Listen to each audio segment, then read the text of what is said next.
Welcome to the Mind Myself podcast.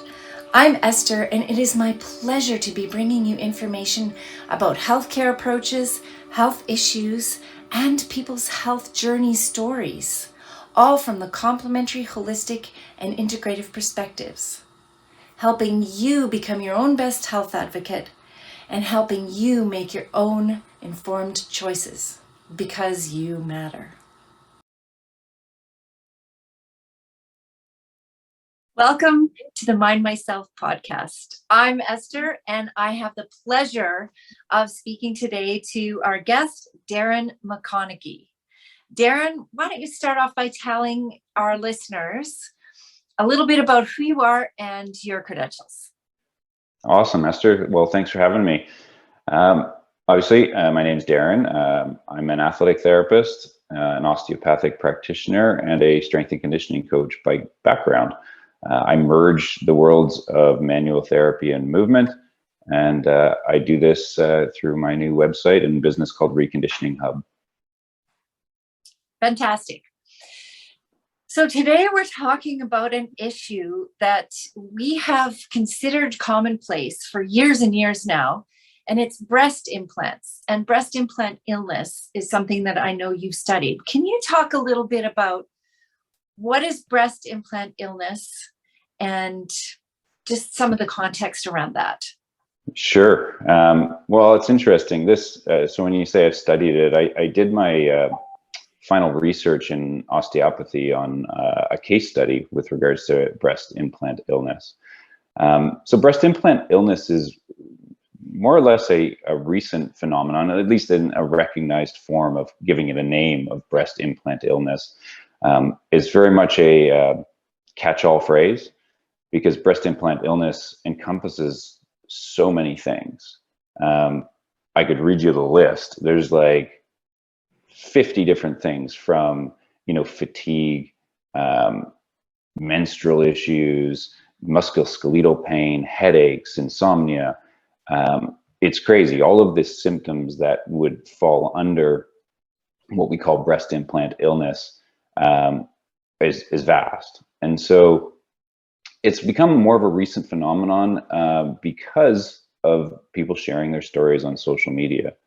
I think there was some study out recently where there's 50,000 stories being shared on social media with regards to breast implant illness. And this was several years ago now. So a lot of people are talking about their personal stories with regards to, having breast implants and then having, weird symptoms that are affecting them in different ways. And so the conversation has been started and it's out there. Peer-reviewed science is doing a lot of research on it, but it's really hard to connect the dots entirely. And I think that has something to do with how science is done. But I think, things like case studies where we look at the individual and we look at that person's individual DNA, their individual circumstances with regards to the symptoms that they're having, and how it may be connected to the breast implant is kind of a, what's the word I'm looking for? But it's more direct, or it's more directly related to their symptoms per se. And what are we talking about? How many women, let's say globally, and then in Canada, because that's where we are, have breast implants? We're just assuming that it's so common. Well, 50 million worldwide Wow. have had breast implants, and another 2 million a year have them. So Wow. We're talking a massive amount of women have breast implants. And so, predominantly the FDA will say they're safe. And I think one of the reasons that is very difficult in diagnosing these ones that aren't safe, or how an individual is reacting to it, is everybody reacts differently. And there's been some research into women that have more severe allergies even before the implants will react higher or have more differing effects from the implants after they have them in. So, let's say you had severe food allergies and you went and got implants, your likelihood of having issues from those implants are higher than the person that didn't have any food allergies at all. So yeah, you have differing people have differing reactions. And when you put that into a study, some of these things don't get fully accounted for. And so I'm not sure the numbers on, the people that actually have reactions to it are fully accurate. Not to mention most people that have reactions to breast implant illness, it happens at least 4 or 5 years after the implants. And so there's a connection that is distant. People don't think 5 years after their implants that the reason they can't sleep at night was the implants they had 5 years ago. And so there's a separation, there's a gap between the thing that potentially is causing the problem and the symptom that is beginning, right? For sure. Now, and no shame, no blame, no guilt. If somebody watching this has breast implants, that's a choice you've made. So we're discussing what to do about that should issues actually be occurring for you. But let's backtrack for a moment. Is breast implant surgery, is it painful and the recovery process? Well, I mean, I'm probably the wrong guy to ask, but it's not considered a massive surgery anymore. Like as far as like recovery, as far Right. as process. But that being said, I mean, you can YouTube the surgery. There's lots of video out there of the process. It's very invasive, and it's going to create significant scar tissue under the breast. There's different ways of kind of inserting that implant and how they do it, but the scar is going to be significant. And that scar, at least in the case study that I did, was playing a significant part in some of the lady's problems that she was having. And so you have to be aware of, whenever we cut into the body via surgical procedure, there's going to be ramifications of it. But as far as rehab and things after, it's not a crazy procedure. Like you go in, you get it done, and you rest a little bit, and that's it. Now, it would be nice if surgeons said, hey, you got significant scar tissue, maybe have that somebody do some work on that. But generally that's not the case. Right. And so you mentioned a little bit earlier, but what are some of the complications that can emerge from breast augmentation surgery? And also maybe you could mention what kinds of implants there are, because I've heard some controversy about certain ones are better than others. Yeah, so you got silicon's the big controversial one, right? Right. Saline, there hasn't been the same level of concern. So with silicone, typically they expect silicone to leak out over a 10-year period in small amounts. So we've heard of silicone leaking out of implants, and usually when you hear that, they're referring to like a massive leak in the silicone implant, like there's a crack in the implant, or there's a split and there's large amounts of silicone leaking out. That's a problem. What they expect is that implant degrades over a period of 10 years and silicone in small amounts will leak out.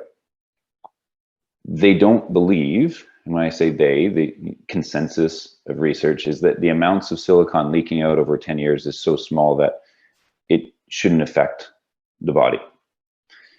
Now, implants generally need to be replaced at the 10-year mark or around that. So if you've had them done 10 years ago, you're either getting them redone or you're getting them removed. And so that's the degradation over a 10-year period. And that's either silicone or saline, right? Or saline. Both are in that window. Yeah. Right. Yeah. And then saline implants?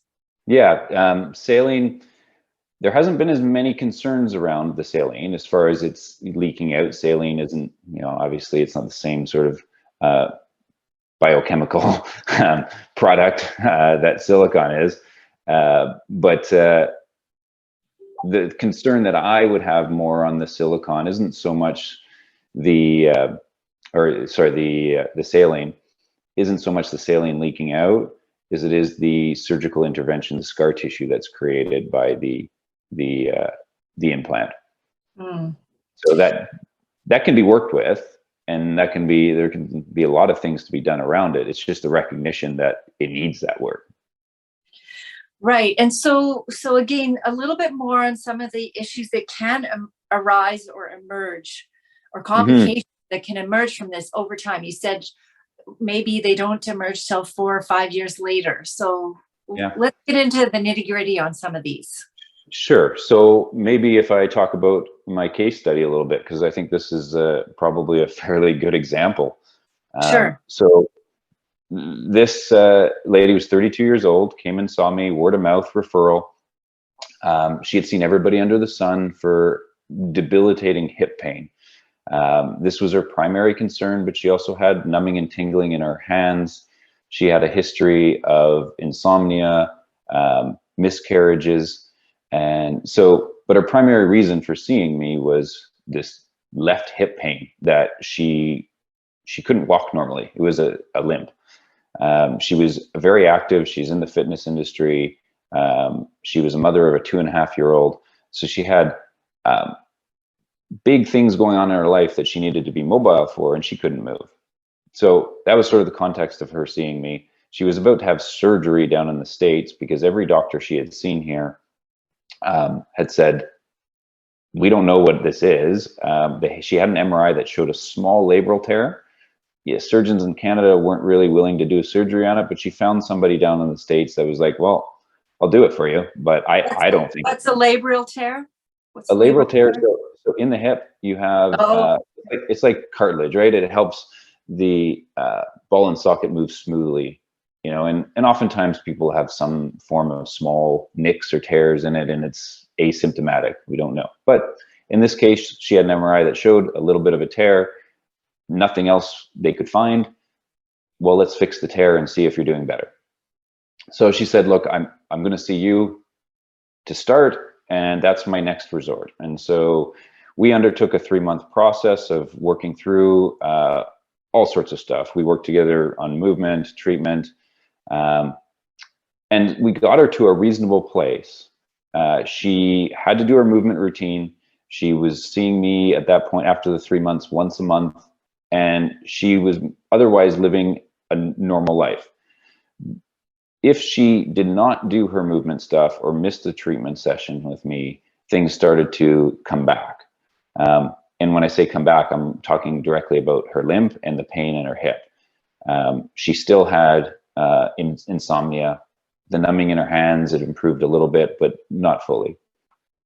So we probably played this game a little bit for a year, where she would come in once a month, do the tune-up, you know, and we had conversations around the implants, not directly day one, but it was her only, from a history. So in our conversation in day one, it really was her only trauma in her history. She had no car accidents. She had no, like, not even an ankle sprain, like really clean history.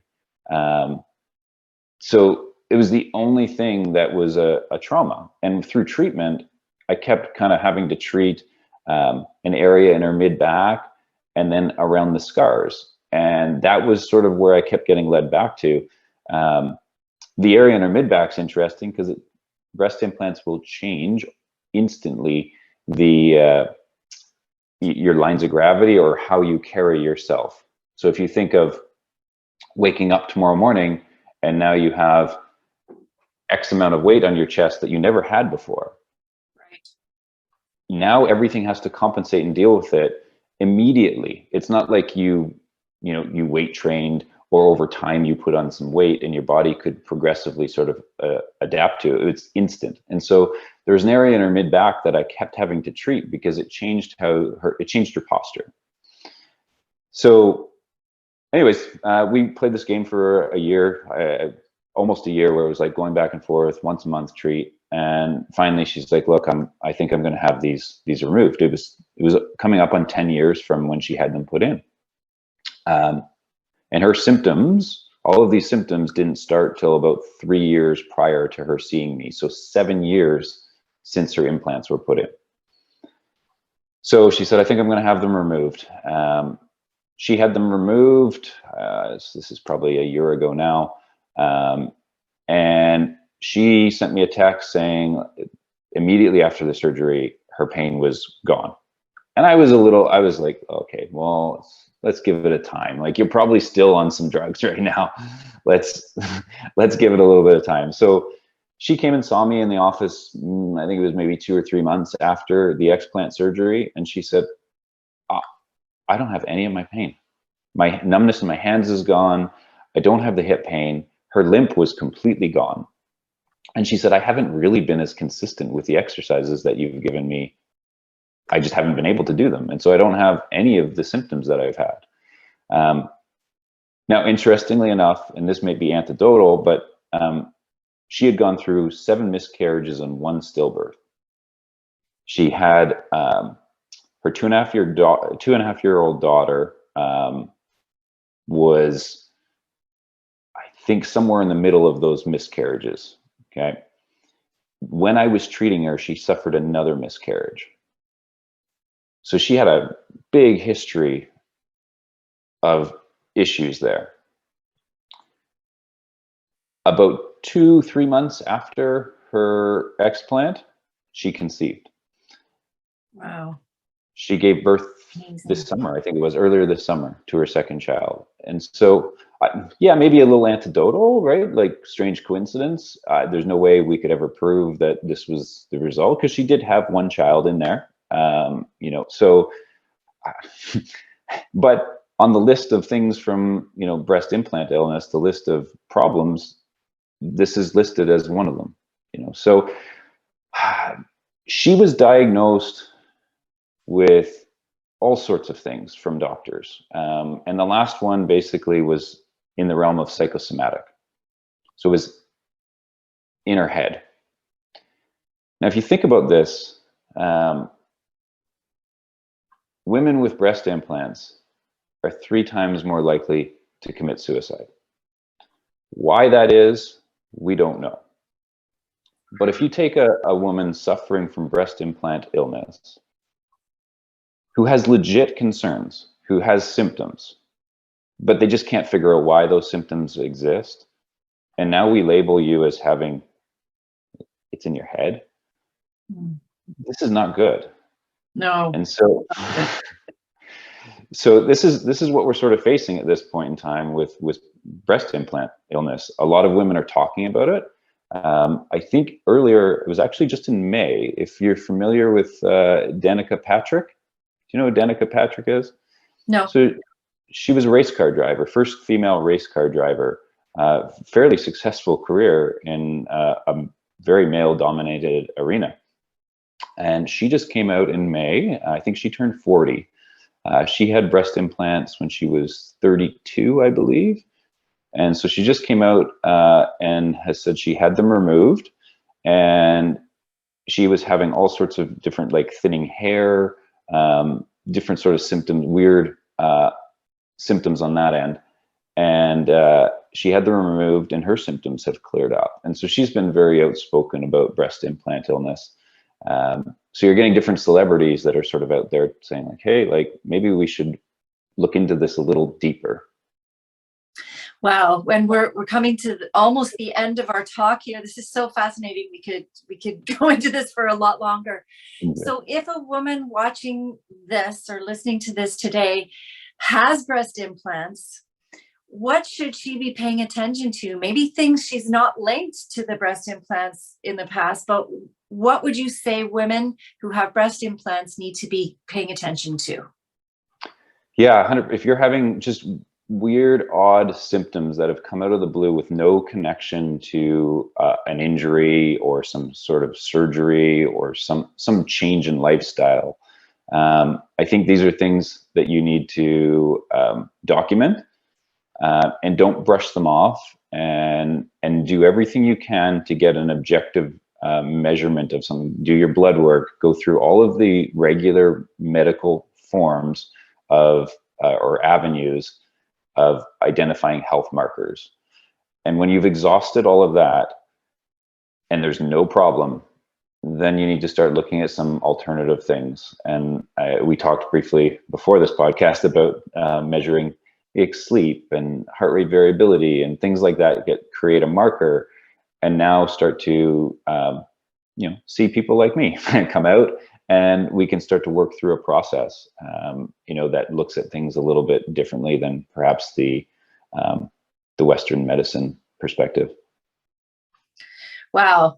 Thank you, Darren. There's been so much food for thought here, and I know I want to explore this issue further as well. So maybe we could have you do a blog on this as well. And so thank you for being here, Darren. And thank you for listening and for taking your time to do this. And if you want more information, check out Mind Myself. We have podcasts and blogs and so much information on the website. And if you want to reach out to Darren, you can connect with him. The information will be below.